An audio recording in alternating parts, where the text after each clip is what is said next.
Is that the final piece, Shaka, that Arsenal need to win the title? It's a much needed, long overdue piece. To Ian's point, we still have to wait to see exactly how Viktor Gyökeres settles into the Premier League.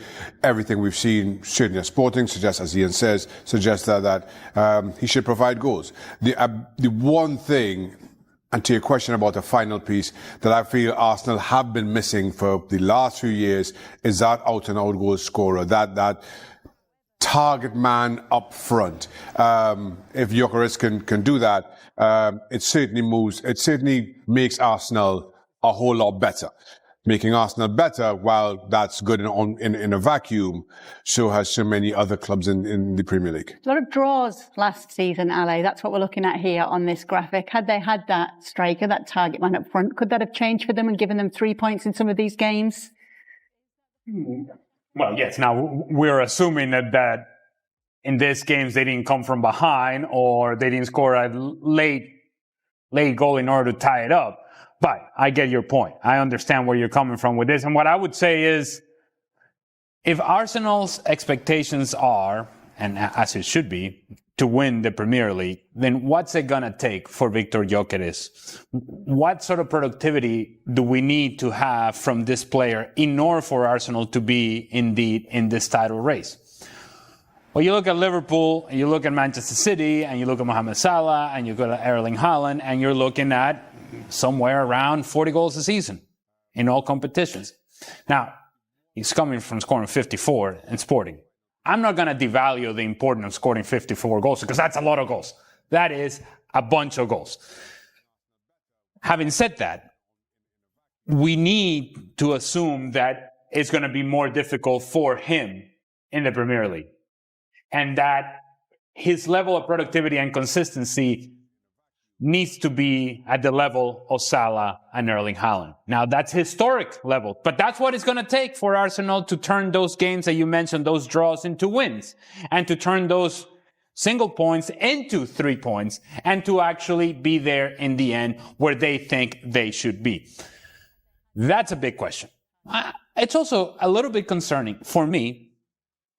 All we know from Viktor Gyökeres, if we're really honest with ourselves, because none of us are sitting back watching the Portuguese league every weekend. We're not doing it, okay? And that's the truth, right? And anybody that tells you, no, I'm all about it. Oh, I know what's happening between Sporting and Gil Vicente. Yeah, no, you don't. So what we know is what we have seen in Champions League from Viktor Gyökeres. And we have the lasting image of how silly he made Manchester City look. And that was impressive. But then you ask yourself the question, well, who didn't make Manchester City look silly last season defensively? And so if that's the standard, then we have to be careful that that's the expectation we have for this player, because it is also true that in the defining moments of Champions League competition for Sporting, he was not first choice. Konrad Harder was. Again, since I'm not watching the Portuguese league every weekend, I cannot tell you how good Konrad Harder is or isn't. But I can tell you that if my guy Viktor Gyökeres is the difference maker, then how come he's not starting that first game against Borussia Dortmund in the defining stages of this competition? And it was like that for the last few matches in the group phase as well. Or not group phase, league phase. Maybe some injury concerns, maybe some issues here and there. I'm not going to speculate. But it would be nice to have the conversation. I don't have access to Rui Borges, the manager of Sporting, and ask him the question, how come he wasn't playing in these games? Because that is something that would tell us a lot about Viktor Gyökeres and what his potential actually is with Arsenal. 63.5 million euros up front, that could rise by a further 10 million euros. He will sign a 5-year deal and joins the likes of Zubimendi, Noni Madueke, Christian Norgard and Kepa Arrizabalaga as the club's summer signings. By the way, just on that, before we get to it specific, that's good business in the summer for Arsenal. 100%. Yeah, Zubimendi, Madueke, Norgard, Kepa, I think is a really good backup goalkeeper. That's good business. Very good business. You got that backup goalkeeper, centre midfield you needed, with Jorginho leaving and Thomas Partey obviously leaving on a free transfer. And he pushes Declan Rice further forward. Yeah. Let Declan Rice go and play in the number 8 with Odegaard either side. But also, Nwaneri, He's going to be pressurising Odegaard to up his performances. Yeah. I'm sure this season, if Odegaard's not at the levels he was a couple of years ago, Arteta will start dropping Odegaard 100%. And putting Ranieri in there. 100%. What do you make of Gyökeres? I know you got some stats there in terms of his goals in Sporting and for Coventry. What do you make? Are they signing a world-proven number 9 here, or someone that's still not quite yet the finished article? I think you've got to look at him at he's 27 years of age.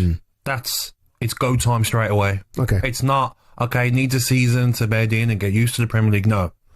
And like you says there, he for Coventry, he got 40 in 97 games for Coventry. Solid. Yeah, not bad. Solid. Yep, still learning his trade. Yep. 97 goals in 102 games for Sporting. And some people try and use the Núñez example. Núñez got 48 in 85.